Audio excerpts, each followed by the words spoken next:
But then you have one of the most iconic cultural venues on the Upper West Side. Welcome to the John and Jonathan Sell NYC podcast, where experienced expert New York City real estate brokers John Gasdaska and Jonathan Conlon break down what's happening in the market, what you need to know whether you're a buyer, seller, or agent, and their insight into the future with a little bit of fun along the way. In this episode, John and Jonathan discuss everything you need to know if you're interested in living on the Upper West Side and give some very promising statistics and analysis about the current state of the Manhattan real estate market.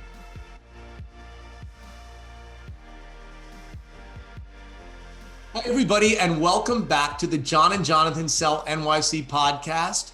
It is the Upper West Side episode. It is wonderful to see you in your new office. And Thank you're you. looking very, very fine and sharp. Your light is perfect. Well, after being in COVID and working from home for 6-7 months now, I figured maybe it's time to leave the dining room table and go upstairs to our third floor, where my wife my loving wife has overtaken our office because she's a therapist, as you know, and she needs her privacy and confidentiality, et cetera, et cetera. So I begrudgingly left her take over that office. So we've decided to rearrange some things, and now I'm going to have my own office in conjunction with our guest bedroom and such. So I'm starting to set it up. But if you saw what's below here, you would, it's not really set up yet. And I'm actually on a fold out table. So, Well, I think, it looks but it's on order. The desk will be here. So, but I like the windows in the background. I feel like it's a more interesting background, which beautiful. It looks like spring, even though it's freezing out today. So, without further ado, let's jump right into what are we going to talk about? We're going to call it the what you always wanted to know about the Upper West Side episode. Upper West Side and market stats. So let's dive into the market stats, the weekly report. All right. And I got to tell you, even though the market's challenging, buyers are nervous, sellers are nervous, deals are getting done. With that, there was a 34% increase between last week's numbers. These are signed contracts and this week's signed contracts. And year over year, 12% increase in signed contracts. I think that's very telling. So again, 51% of the transactions were $1 million and below, and 91% of the transactions were below $3 million. Okay, there's a smattering. I see $10 to $20 million sales. Last I checked, it was not from us, but congratulations to those who are doing those. Next week we have. Next week, I'm working on that. So are you. We're always working on the big deal. And so we've also continued to remain busy. So what about you? You're moving. And we saw that all through October. I was talking to a client that actually just reached out to me before jumping on here, and I haven't talked to him for probably 3 or 4 months. And, I reiterated to him the statistics that we've seen, and this continuing to move forward and do more and more business. And, contracts hit a 34-week high this past week. So that's fantastic. And we had a very strong October.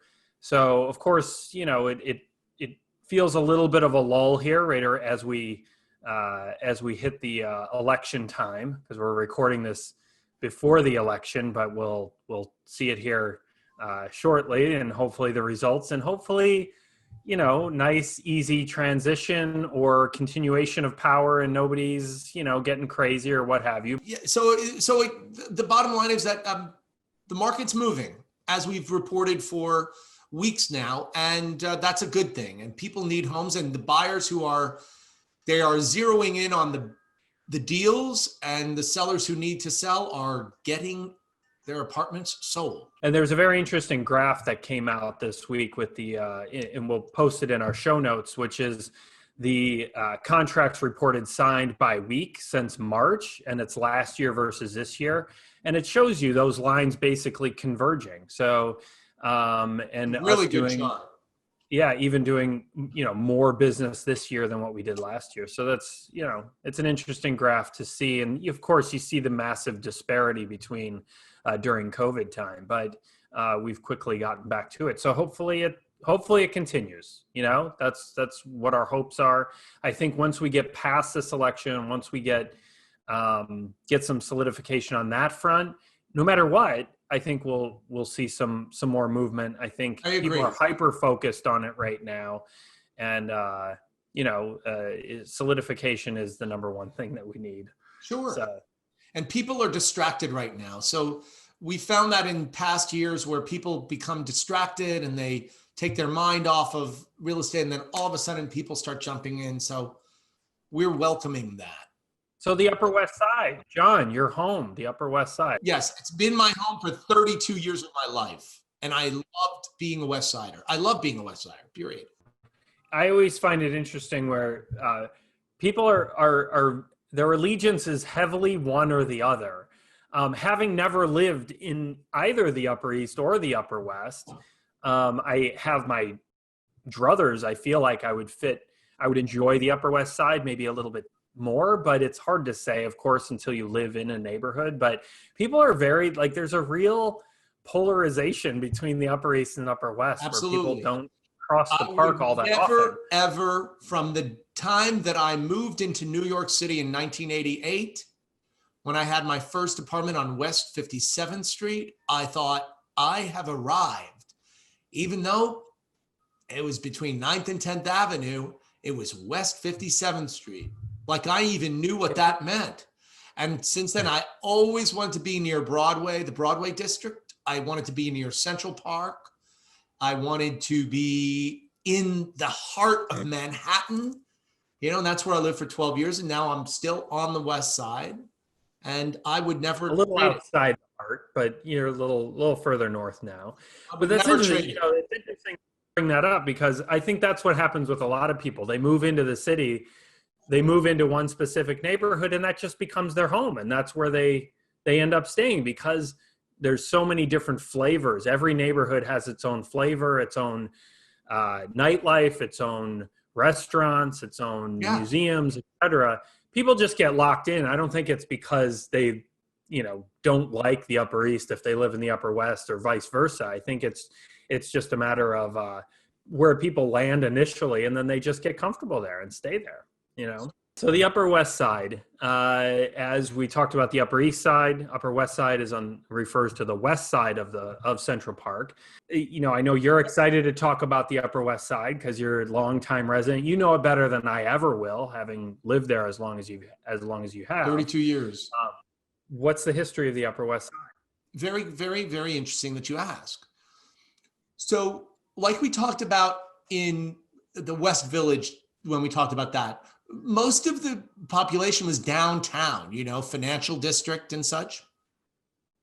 And so it wasn't until 1879 that above ground trains were developed, came into existence, and that slowly brought people up with the development of the train. So as we discussed in the Halloween episode, the famed Dakota on 72nd Street was one of the first housing, residential buildings up there. And it was kind of in no man's land. It was kind of like out in the Dakotas, you want to call it there. And so that was the influence and the beginning of the Upper West Side as we know it. And then ultimately Columbia University really anchors the northern part of the Upper West Side. It's funny. You ever see a picture of the Dakota when there was nothing around it? Oh, I love it. Same you see from in the Upper East Side, these old buildings that were built before, and there's farmland. Farmland. That's what it was. It's mind-boggling. Hilarious. It's so mind-boggling to see those old historical black and white pictures with nothing around but these big majestic buildings. Obviously, the biggest park in Manhattan is Central Park.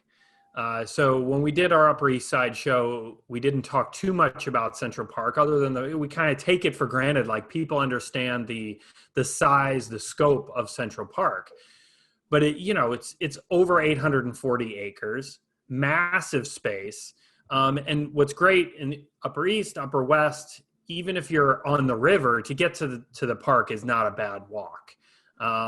So you're close. The Upper West Side additionally has Riverside Park, which has now a running path that stretches from the northern tip of the island all the way to the southern tip, which will continue. I think we talked about in the Upper East Side show where it will stretch around the whole island. I think they're running into some issues in Sutton Place, but that will be completed. So Central Park, it was, the New York State enacted a law that set aside 775 acres back in 1853, and then since, I guess they've grown it a little bit, probably to the north and such. But Central Park obviously has these big meadows like Sheep's Meadow, where New Yorkers go and stretch out on the lawn and soak up some green space, which is a rarity. So that's always the biggest attraction for the Upper East, Upper West, or one of the biggest, is just to be adjacent to such a great green space. And we've talked about it before.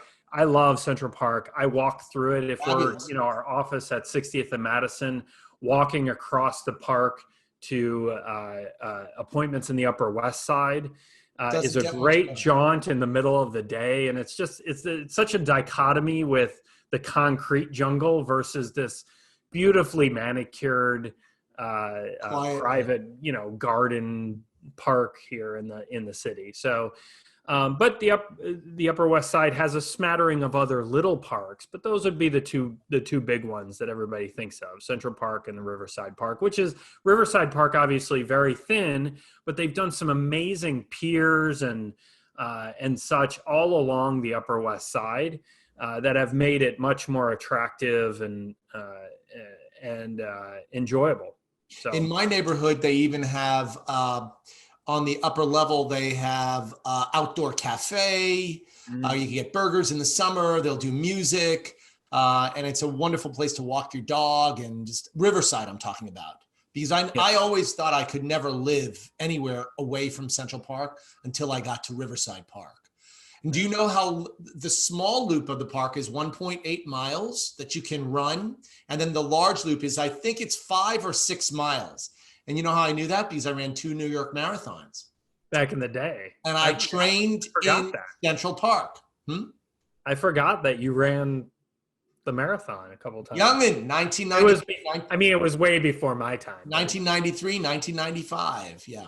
So then you also have great museums. You have phenomenal theaters and entertainment venues, which I'll talk about in a second, and different attractions. So museums like the Natural History Museum, which is the most popular museum up there, with Hayden Planetarium, the American Folk Art Museum, New York Historical Society, the Children's Museum of Manhattan is up there, and then smaller museums, the Museum of Art and Design, Nicholas Roerich Museum. I want to say on the Upper West Side, though, so really phenomenal museums are there. Which one's your favorite, John? The Natural History. Yeah, mine too. I have not been there in so long, but that planetarium is amazing. But then you have one of the most iconic cultural venues on the Upper West Side, and that's Lincoln Center. So Lincoln Center comprises several buildings, including the Metropolitan Opera and the New York City Ballet, the Juilliard School for continuing education, Lincoln Center for the Performing Arts. So it is a world-renowned institution, and I know that because my husband's at the Metropolitan Opera. Yeah. But then also pretty close link to that. Off-Broadway and music venues, such as Beacon Theater. I saw Tori Amos at the Beacon Theater, Vivian Beaumont Theater at Lincoln Center. Phenomenal. Wait, did you just say you saw Tori Amos? I saw Tori Amos in the 90s, and do you know she's still singing? So then also there are off-Broadway theaters. So you have Vivian Beaumont at the Lincoln Center, and then the Second Stage Theater. And then Then attractions. So on the Upper West Side, when I say attractions, Columbus Circle. So it's that wonderful circle that has the Time Warner Center, where there's not only phenomenal luxury living, but jazz at Lincoln Center, the Grand Bazaar in New York City, Soldiers and Sailors Monument in New York City, the Firemen's Memorial. So all different kinds of attractions. Just like the Upper East Side, the Upper West Side is a big draw for people. It's a big draw for the population, the families, et cetera. So you have lots of schools, public, private, religious schools, et cetera. A lot of people get drawn up to the Upper West, just like the Upper East, to get their kiddies into, what they deem the right school to go to, or whatever works best for them. So you have, but also universities. So Fordham, my wife's alma mater, Great school. In the 60s, Columbia University, as you mentioned, further north, big draw for families to be up there, to be close to the parks and to get their little ones into the schools that they deem. But you mentioned Columbus Circle. Columbus Circle not only has all the things you mentioned, but also has some great restaurants in it. Correct. One of which we spent still to this day, one of the most expensive meals we've ever had together. No, it was not one of the most expensive meal ever. Certainly the longest meal I've had. I can't believe after we left, I couldn't believe I'll let you tell the story. So yes, Upper West Side has fantastic restaurants, bars, and of course my bakeries. But the restaurants where the four of us had gone to right before Christmas one year, we actually got a table at Per Se the week before, albeit it must have been like 5 o'clock at night, but it became about a 5-hour dinner. And it was storybook. For dessert because we still weren't there. What was it, like a 17? Delicious, by the way, your dessert. We had yours. Yeah, anyway, I know you did. So Per Se is there. And for those who don't know Manhattan, in the Time Warner Center, which are the two towers, there are several fantastic restaurants that are in there. And Per Se is one of those restaurants. So Per Se, but at one CPW, Jean-Georges. So we had that phenomenal meal at Per Se. And then Time Warner also houses wonderful steak houses and Masa's there, the Japanese that we've never been to yet. We should go there. We should book again. a year out for that. And then Maria, where we've been also, we treat ourselves once a year to a really phenomenal New York experience. The Leopard at Des Artistes is one of our favorites. And then also local favorites. One of my all-time favorites is Cafe Luxembourg. Still one of my favorites on 70th Street. Mine too. And Cheska on 74th, I think. But then also, there are more, they're not these nightclubs, but bars, local bars. But we classify Bar Bolu as a bar, but it's also Bolu's restaurant. David Bolu's restaurant is phenomenal on the Upper West Side, Lincoln Center. But there's also Oxbow, the Dead Poet, Milling Room, local hangout bars, and then fantastic bakeries. Like I talked about the West Side in the Let's spend a couple minutes on bakery. Magnolia Bakery, when they opened their location on the Upper West Side, I was in heaven. So Magnolia's there, Silver Moon in my neighborhood on 105th and Broadway. Beautiful, tiny little bakery. It is the little mecca of my neighborhood. Levin's on wonderful bakery on 74th. Levin Bakery, those cookies are the best ever. The Hungarian pastry shop up by Columbia University, fabulous. And then bakeries that I don't even know. Barischow or Washer's Bakery, by the way, bakery, Patty's. You'll be there by next week. You'll check them out. I think that they're wonderful places for me to discover. One thing about Manhattan, you can always find a new bakery. There's always a good Danish right around the corner. Always a good Danish and a good bagel. What about Zabar's? We would be. Oh, and Red Farm, phenomenal restaurant that I was taken to. Red Farm, fabulous. But also Zabar's. We have, Whole Foods. Well, Whole Foods is all over the place, Yeah. but you got Whole Foods, you have Chitterella up there. Wonderful, wonderful, vibrant community. Yeah, it's great. And it's easy to get to. The Upper West Side has great transportation. You've got the A, B, C, D trains that run up Central Park West, the 1, 2, and the 3 that go up the center of the Upper West Side. So the real estate. So as opposed to the Upper East Side, the Upper East Side is jammed with a lot, especially you get east of Lexington with these big post-war 100 to 200 unit buildings, et cetera. The Upper West Side is a little bit more, it didn't go through as much of a development boom, I feel anyways, in the 60s, 70s when you saw the Upper East Side with all these massive buildings. And it feels like the architecture is a little bit more pre-war. There are a little bit smaller buildings in general. I don't know if that's actually true, but that's what it feels like to me, having worked up there so much. It just feels like there's less density. Correct. There's less real estate there. Less real estate, but a lot of real iconic buildings that everybody thinks of. You obviously already mentioned the Dakota, but what are some of the other ones that people would on Central Park West? The 4 Grand Dames would be the Beresford, the San Remo, the Majestic, and the El Dorado. But then you have, as we talked about in the Halloween episode, the Dakota we talked about, but the Ansonia. One thing that you mentioned, though, in terms of the newer buildings and all, what I find is, yes, along that, closer to the Central Park, you're going to have a lot of pre-war buildings and townhouses. But then also in the 60s, 70s, and more like newer development, it was the development along in that Lincoln Center corridor, but then also the Riverside Boulevard corridor. Right. In the 80s, 90s, 2000s, and along, that's where all major newer development is happening. But it seems, and it's bringing the two, like where Central Park is to Riverside Boulevard, there's a lot of space there. It's bringing it much closer together, but it's taken a long time.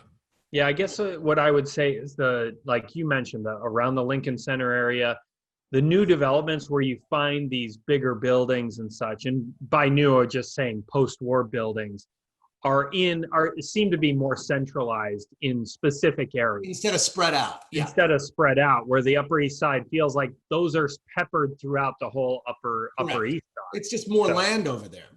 Yeah. So, and real estate prices, we always say Park Avenue and Fifth Avenue on the east side rivals Central Park West on the west side. Yeah. And you'll have Riverside Drive will have, higher prices than, let's say, in the West 90s or West 80s, depending on where you are. So real estate is, there's wonderful real estate over there.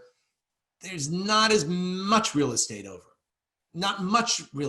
the Upper West as there is on the Upper East Side. So prices can tend to be a little bit higher on the Upper West Side, depending on where you look. Especially over the past, like the Upper West Side has just rallied for years, especially in the development boom of the early 2000s. I think the Upper East Side lost a little bit of traction with the Second Avenue subway and such. That really was a detraction for many, many years. People not wanting to be around that. And now it's fantastic. Really. Yeah. But, I think that when people were thinking, okay, I'm going to move further uptown, I'm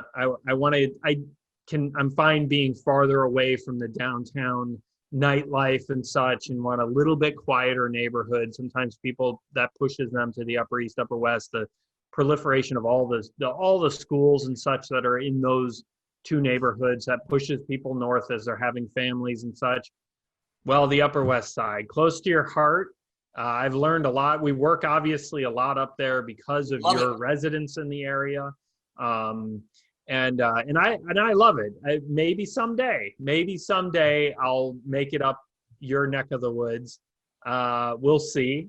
But it was great talking to you, John. Great. You too, Jonathan. Great hearing what I always, like to hear what you have to say about the Upper West Side in particular, because of your closeness up there and your intimate. As I said, the East Side's the nice side. The West Side is the best side. You can quote me I don't. because that came from Father Dufel. As always, if you want to find us online or sign up to get our monthly and quarterly market stats, come on over to our website, www.johnandjonathansellnyc.com, or find us on Instagram, Facebook, YouTube, and everywhere else with the handle John and Jonathan Sell NYC. And if you want to grab the show notes, go to our website, again, johnandjonathansellnyc.com/podcast, and we'll see you next time. Look forward to it. Thanks for watching or listening to the John and Jonathan Sell NYC podcast, where experienced expert New York City real estate brokers John Gasdaska and Jonathan Conlon break down what's happening in the market, what you need to know whether you're a buyer, seller, or agent, and their insight into the future with a little bit of fun along the way. If you'd like to take a look at our listings, have a property you're thinking of selling, or are wondering if we could help you finally find the perfect place to call home, feel free to reach out. You can email us at info@johnandjonathansellnyc.com or reach out via our Facebook page or Instagram at John and Jonathan Sell NYC. If you enjoyed today's podcast, consider telling a friend or family member about it or leaving a review on Apple Podcasts. Those are some of the best ways of supporting our efforts, and we would greatly appreciate it.